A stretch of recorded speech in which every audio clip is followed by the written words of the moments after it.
Just the mic. Okay guys, welcome back to my YouTube channel. I have a very special guest today, the highly requested and highly sought after twin dad, also known as the hands-on dad on TikTok, Harry Bunton. He is also my husband, so yeah, he owes me. He had to do this for me because Didn't have a choice. I do everything for him, so he could do this one thing. But we are going to be doing a twin dad Q&A today. So you guys asked me a bunch of questions on Instagram. He has not seen any of these questions, by the way. Totally unprepared. Totally unprepared. He hates that shit. He's like Mr. Preparation. He's Preparation H. That's what we call him. What were I you just came up with calling? that on the spot. Preparation H. These are questions people really asked, by the way. Okay, we're gonna start off with a really easy one. How did you know your wife was the one? Somebody asked that, I swear. These were questions about being a dad. So did I, but anyway. The wife is the one. Yeah. People want to know. Well, it's interesting. I knew what I needed. I needed someone that was strong, independent, that was not afraid to, tell me what they thought. As soon as I met Katie, it was abundantly clear that she was all of those things. So, was the question when did I know, or how did you know? I'll tell you what it was. I rejected him on the first date. He tried to kiss me and I wouldn't kiss him. And then he knew that I was the challenge. I mean, that's definitely part of it, right? He'd never been rejected before. That's not true. So, next question. Which twin is your favorite? I would say anyone who's got twins that says they don't have a favorite is probably lying. Except me. It changes. Yeah, right? It changes literally by the hour, actually. Yeah. So I at one point it might be Brooks, another point it might be Oscar. I know that for each of them, the time that they've been the favorite is the same as the other, right? So over their life, 2 years, 1 year each, right? So who's your favorite today? I'm not going to tell you that. Whoever asked this. Are females ever forward with you? And if they make a pass at you, how do you handle that? Well, it's pretty easy these days, and just hold my hand up, right? Now that we're done messing with you a little bit, how far into my pregnancy did it really click for you that you're actually going to be a dad? Oh man, it didn't click until we had them. I don't even think it clicked for me. Yeah. The click was not yet. When you saw their physical bodies. That was the click. And then came the anxiety, and obviously I tried to hide my anxiety, but yours was quite obvious. Yeah, that's true. I had major anxiety. Yeah. And you had anxiety because of me as well. Yeah. It was just the whole life changed so substantially, and looking back on it, I don't think you appreciate how much it changes, and it's all very positive. I remember, walking around with, you're pregnant, and I'm a dad, but I'm not really feeling like I'm a dad, and then that obviously changed significantly, but it was never a click during pregnancy. No, it doesn't click until some freaking NICU nurse has you sticking your arms into the holes of an incubator to try to change a 5-pound baby's diaper. Yeah. It doesn't click that you what this job is until it's that serious. Definitely clicks then. If you feel like your husband hasn't really figured it out yet, he's not the only one. Give him time. I think for moms, we are literally growing, feeling the changes. We have a lot more time to come to terms with what's happening. And even us do not understand the magnitude of this until the baby is literally outside of our bodies. And then even for months, you can't believe it's actually right in front of you. I would say just give him some time. It will click. It will click, trust me. This is a good one. How did you handle your wife having baby blues if she had it? So if you don't remember, baby blues is the third or fourth day after giving birth when the hormone crash happens. Yeah, I remember we were at the hospital and we went outside. Yeah. And we were sitting. Well, you took me outside because I was like sitting struggling on like a concrete bench or whatever outside the hospital. I think maybe Dad or Mum was. Your mum was in there. And I guess there was people looking after the boys, and it was the boys were still in the care unit. Yeah, and I remember it just like it was like this. It was always like hyperventilating. Yeah, it was like, hyperventilating. It was the extreme anxiety about everything coming together, right? And well, that's why we went outside, because I was hyperventilating so much that day. Like I literally like couldn't catch my breath. I was like shaking, and you're like, okay, we just need to get some fresh air. And we hadn't been outside in like 3 days straight. Like you like are recovering. Your kids are in like the care unit. It was like the roller coaster of, are they going to be okay, blah, blah, blah. And it's just like all of that plus the hormone crash. It was like, I think I cried for like 12 hours straight, pretty much. I mean, there's not a lot, like I'm no psychologist. Yeah, so there's not a lot to, like, that you can do or that I knew to do other than to try to listen and understand and be, I guess, as respectful of the situation that you're in as I could be. So, you know, like, you know, they're saying things like I hear you or I'm trying to hear you, I want to understand, just like letting you talk and get your feelings out is probably the only thing I really knew to do. There's probably a lot better things I could have done, but all I tried to do was no, listen. I think like you don't really know what you're doing is helpful until like you look back. So like, for example, what he did was really, when you break it down, what he did was when I was having those panic attacks and anxiety attacks and crying and being like really, really down, he changed the scenery, like the environment. We went outside. He's like, you need sunlight. Like, let's go outside, get fresh air, sunlight, try to like reset, shake it off. And just kind of, I think like physical, distance from like what was going on inside the hospital with the babies, just like being near somebody, like being there for you, just being close to you, not judging you, because you're super embarrassed as well. Like I remember being like really embarrassed at how out of control my feelings were. Like I just remember like bursting into tears, and like the nurses, me looking at the nurses like, I'm sorry, I don't know what's happening. Like I just can't stop. And the nurses being like, it's fine, dear, trust me, we've seen this before. Yeah, you know? And I could feel that sort of lack of control as well. Like, like I remember I was smiling and crying at the same time, like being like, I don't know what's happening. Yeah, I mean that was different. Like that wasn't that time like an was just anxiety attack. Like the physical that was not truly connected just the to the hormones. emotion. But like that time when we went outside, like I could tell that it was. I was like, literally about to have a mental it was almost breakdown. like a spiral, right? Like, and you just were needing to sort of cut out of it and you know, distancing yourself from the room that we're in, the kids, that kind of stuff sort of helped, I think, to do that. Yeah. And then I think we were okay after that. I think you kind of... It was okay, yeah. We were talking about the clicking before, right? Yeah. Like it is the click. Like you say maybe you clicked earlier, but there was another click then. Yeah. Then the click of responsibility and the weight of it, and holy shit, you got to keep 2 kids alive now. Yeah. Like that is significant, and you know, like that click in addition is probably where a lot of that anxiety came from. To show how little it clicked for me, in the lead up to this is, you know, I'd looked up because there's a gym near the hospital. This dickhead thought he was going to be going to work out next door. I was like, this is going to be great, you know, like where the hospital's right next to the gym. He thought it was a vacation. I can go, you know, twice a day.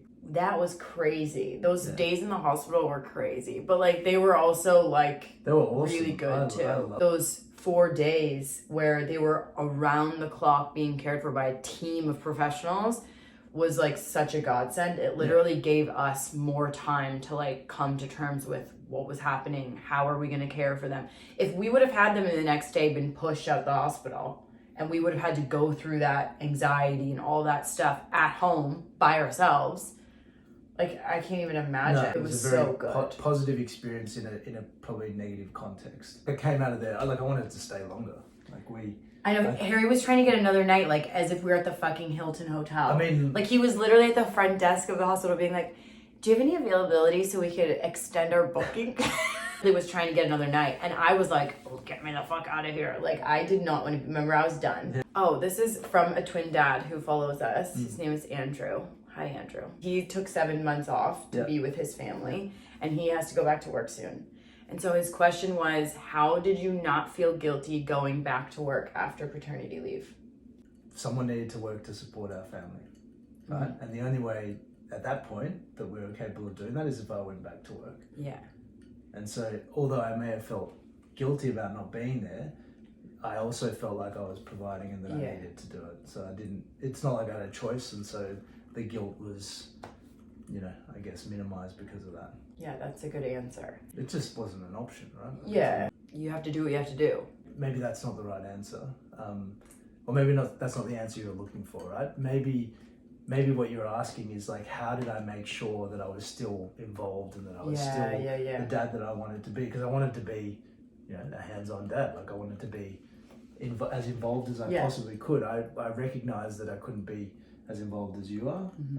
Maybe that'll change over time. I don't know. But I had to go back to work. But how could I make sure that I was able to sort of have the influence that I wanted to? And the way I did that was very much setting clear expectations with my work. Like my priority is no longer work. It may have been in the past, but no, I say this at work, and this would come to no surprise to anyone that I work with. My priority is them and my family. And so what does that mean? Well, for example, I block out 5:30 p.m. to 7 p.m. on my diary. Bedtime What do you call it? Calendar. What do you call it in America? Diary? In your schedule or So no one can book a meeting with me at that time because I know that that's bedtime routine, and so I need to be home, I need to be present, and I need to be able to take them from dinner through to bath through to bedtime. 95% of the days you make it home for bedtime, and that's like super important because number one, it's time for him to bond with the kids every single day. As I know a lot of dads that work really long hours, they'll go probably multiple days without seeing their kids really at all. It'd be very easy to do that. It'd be easy to do that because they're only awake 12 hours a day. Like they're only awake from 7 a.m. to 7 p.m. And if you know what I mean? So that's very true. I'm in a lucky position that not everyone can do it. Yeah. The firm I work for and the people that I work with are understanding, and they have similar experiences to me, and a lot of them, like my bosses are all a lot of them are parents as well, and so they understand the need in these early years. Yeah, and it's also the sign of the times, right? Like we work in a modern we have a a modern workforce where they actually are promoting work-life balance, and they're promoting both parents being involved in the child's life. Yeah. Well, overall, it's mainly just going back to work, doing what you have to do to provide, and then at the same time, still doing everything you can to prioritize, supporting your wife, bonding with your kids. And if you're doing your best, there's nothing to feel guilty about at all, right? How many more kids do you want? I mean, how many can you handle? I think how many we've kind of talked about it. I think we definitely want more, right? Like 2's not enough. I think we both come from sort of larger families, and we both appreciate that when you do have a couple of siblings, it's more exciting, and it's that's for sure. And there's also the aspect that you want to have as many people looking after you when you're older. Yeah. And you got it's not all of your kids are going to care to look after you, so you got to at least have a few, so you get a better chances that one of them will. You know what I mean?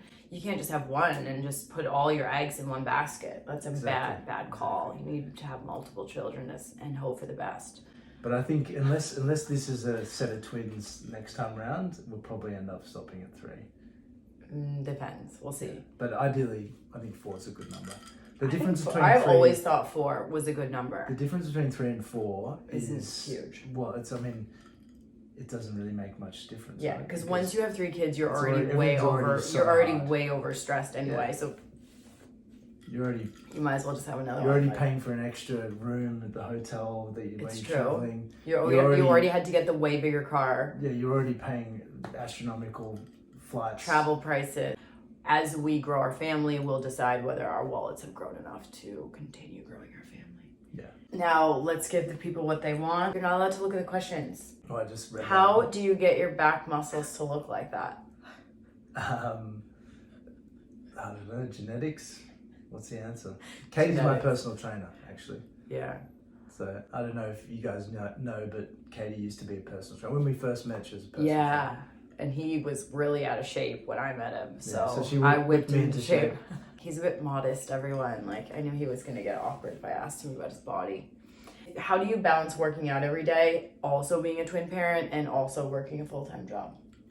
The expectation is that I'm going to work, right? So I go to the office Monday to Thursday at least.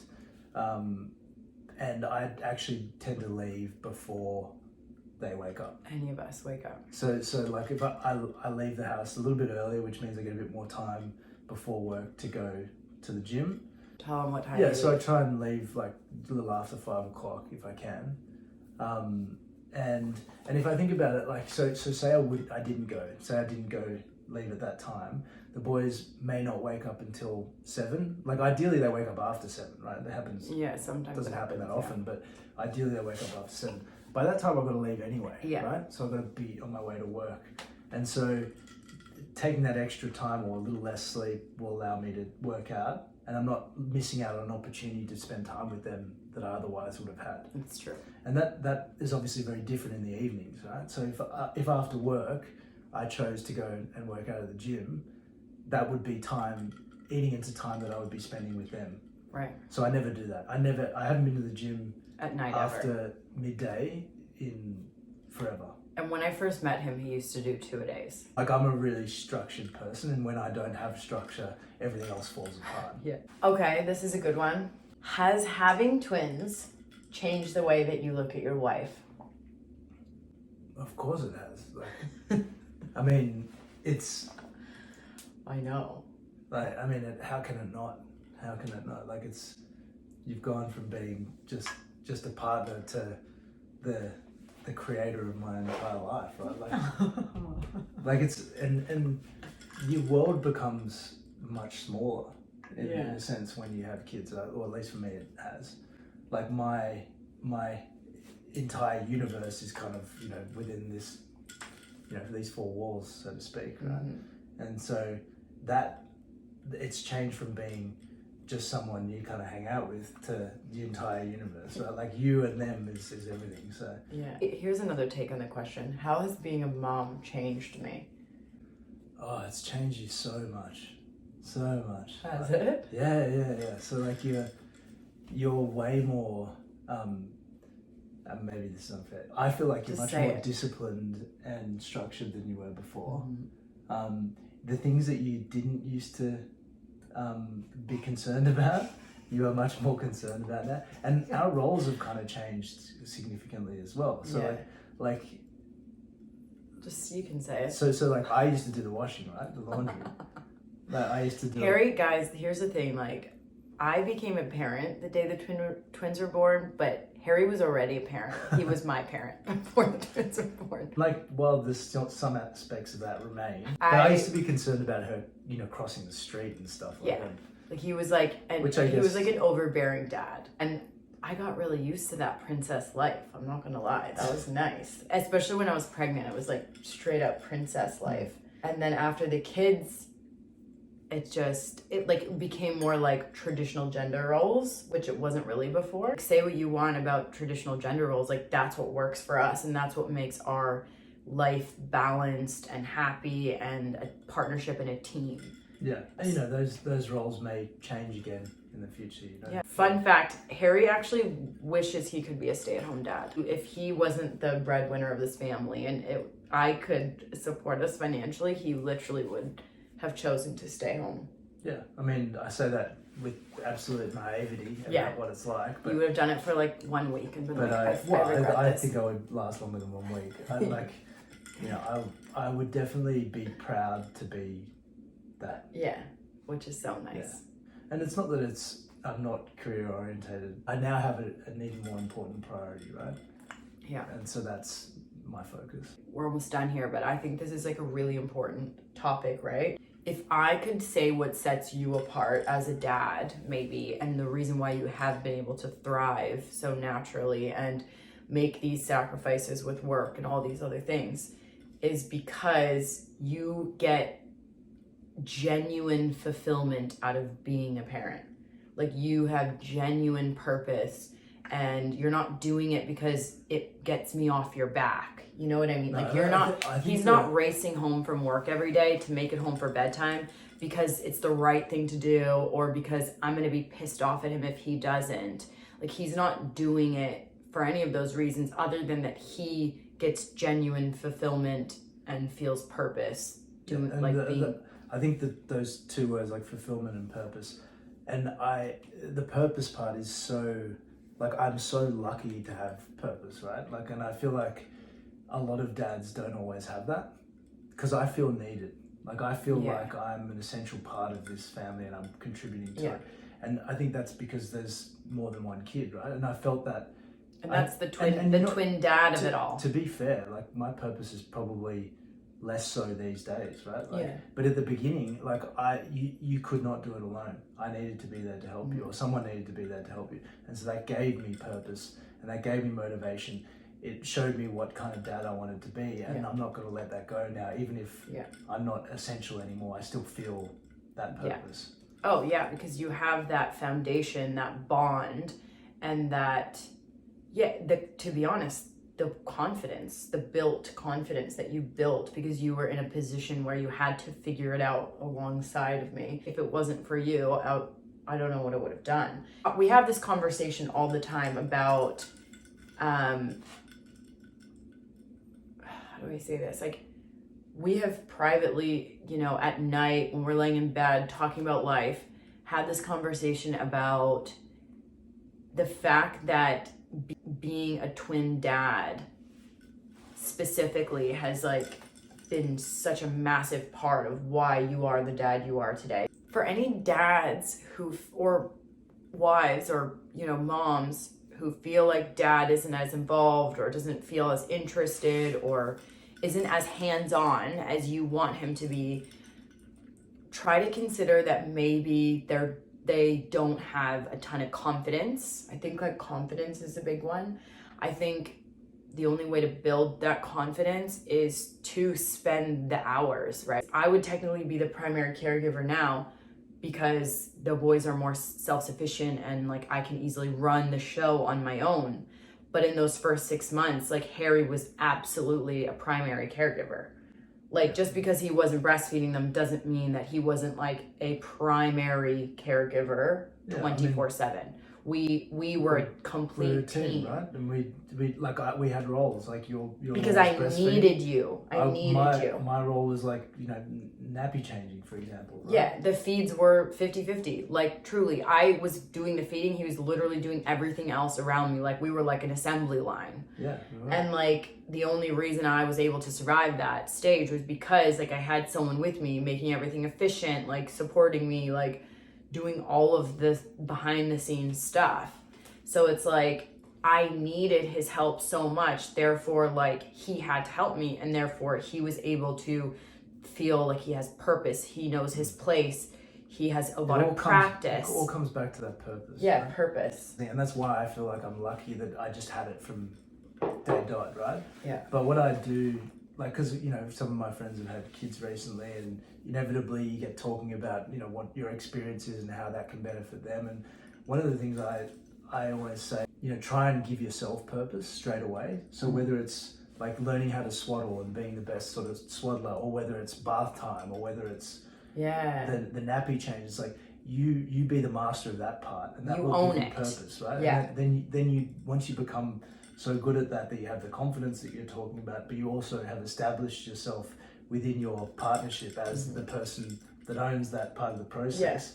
Like, you have that purpose and you can get it. At the beginning, we used to always joke about each of us having our own baby, and we'd have, like, competitions, like, oh, your baby's crying again. Like, we would literally, it was like as if, because it felt that way. Like, yes, I breastfed them both, but other than that, we both had a baby with us at all times. Like, it was like I had a baby and you had a baby, and we were just, like, parenting them alongside each other, and we'd like swap babies.